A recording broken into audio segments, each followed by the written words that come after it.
All right, what's up, guys? So today we are going to talk about buying your first multifamily property using your FHA loan, which is exactly what I did when I got started. So that was the first property I ever bought, was a 2-unit property. We're going to dive into it, how I found it, all the numbers on it, why I bought it, and I'm going to show you that you can absolutely do this yourself. Okay, so let me dive right into this and share my screen. All right. So first things first, here's the property, okay? I want to show you back in 2018, this property was listed at $575,000, okay? It was then withdrawn, then back on the market within a day. Then they dropped the price, 30K. Then they dropped the price again after 60 days. Then another slight decrease, and then it went under contract. And I remember when the property came up because I saw it and I thought it was a little overpriced. And as they were dropping it, it started to become more and more intriguing. And this property is on the market for everyone to see. Okay. We can even go through the photos and I can show you what it looked like. Obviously, the siding it's a weird looking house, right? It's going to detract people, but it's 2 units.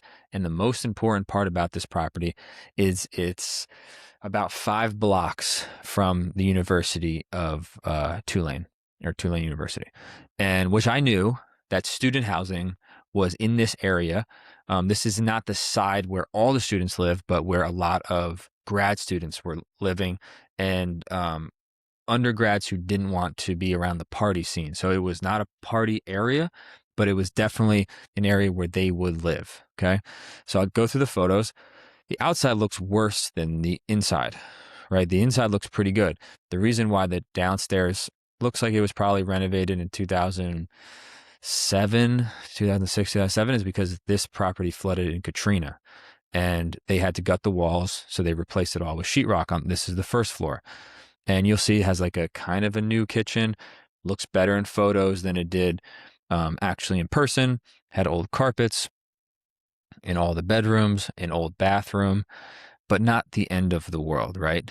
Backyard, horrible. Siding on the back, had a detached garage that was termite ridden, eaten. And then if you go upstairs, you can see that the property was still semi-livable, but it was not renovated because it did not flood in Katrina. So it has plaster walls. The house was built in the 30s. This was pretty original in terms of the finish work. Obviously, the kitchen was redone. It has a small little kitchen here.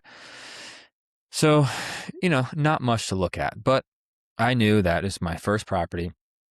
And if I could buy this property with an FHA loan, 3.5% down, I could possibly cash flow from day one, or at least live for a discounted rate. So I am watching it. And as it goes under contract at 480, and I'm like, oh, I lost it, right?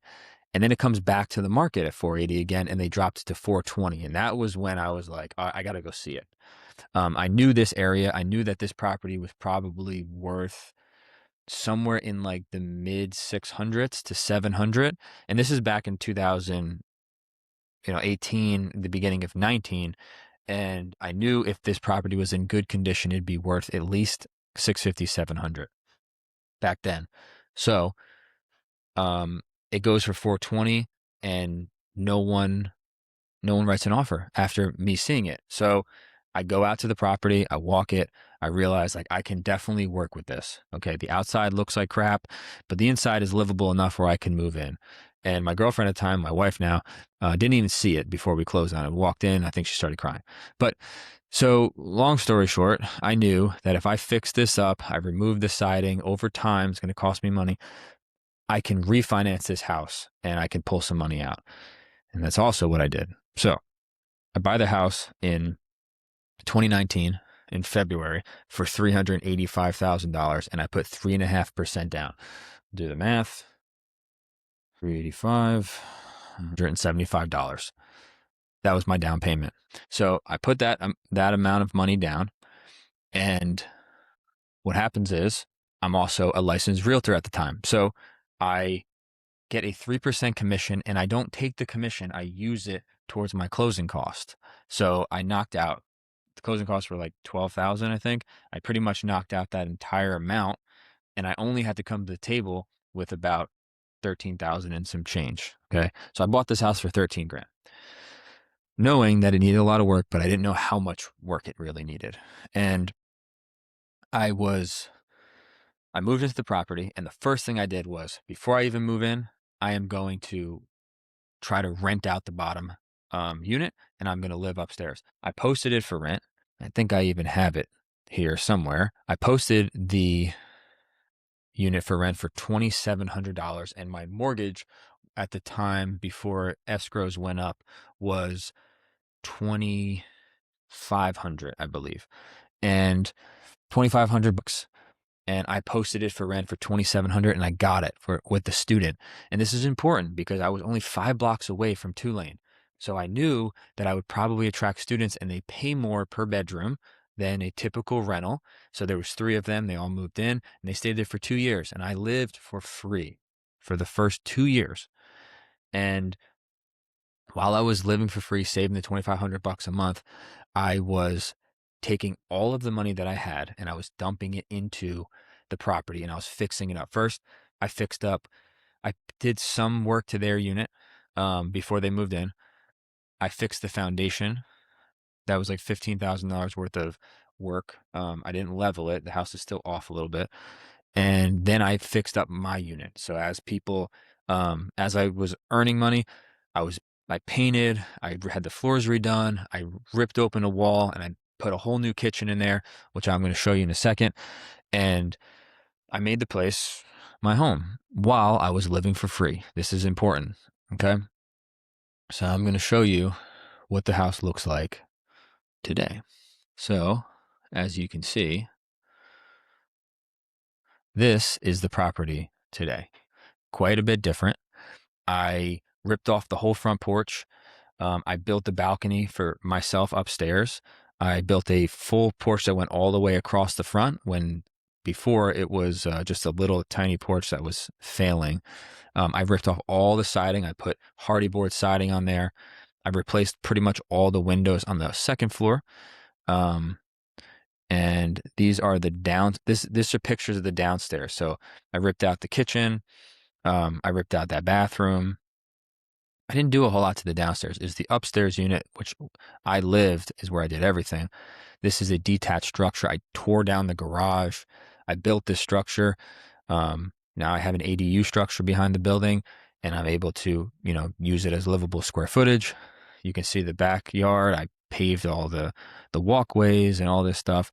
And this is an advertisement for just one unit. And as you can see, just one unit based off the square feet is valued at $489,000.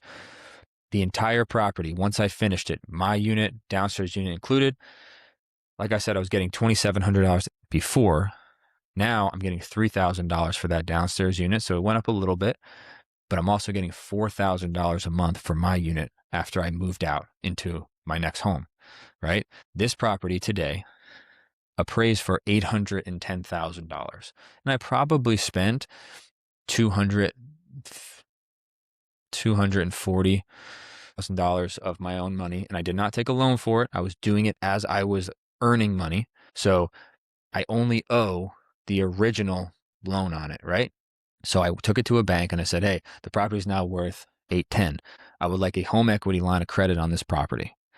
And this home equity line of credit got me about $350,000 of equity that I can access for more projects. And the property today cash flows a little over $4,000 a month. I have $350,000 in the form of a line of credit that I can access, and I still have my original loan at 2.75%. And you're probably saying, well, I can't get 2.75%.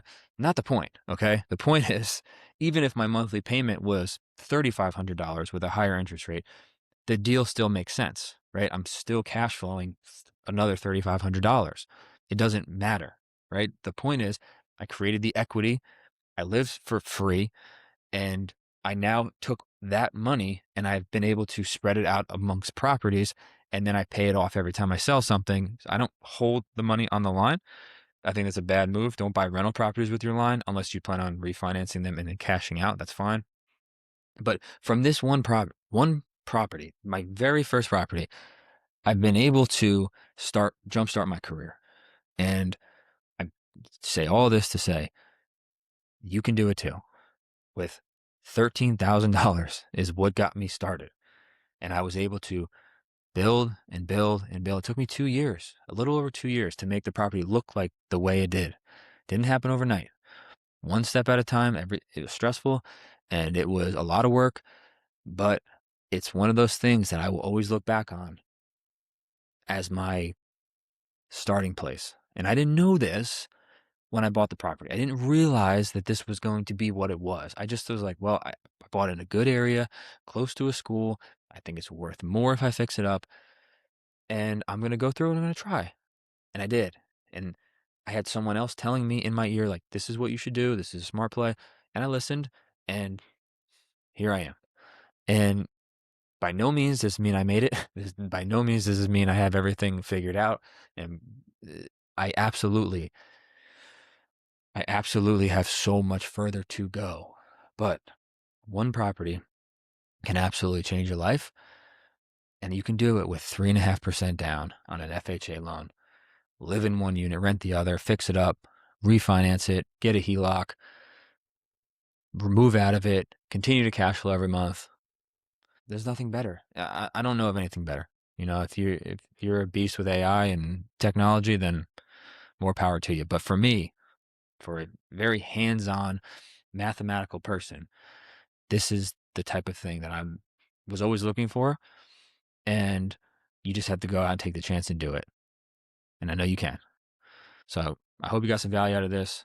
I hope it gives you at least the inspiration, the motivation to go out and look for your deal and buy the multifamily with 3.5% down before you buy the single family. I bought the single family.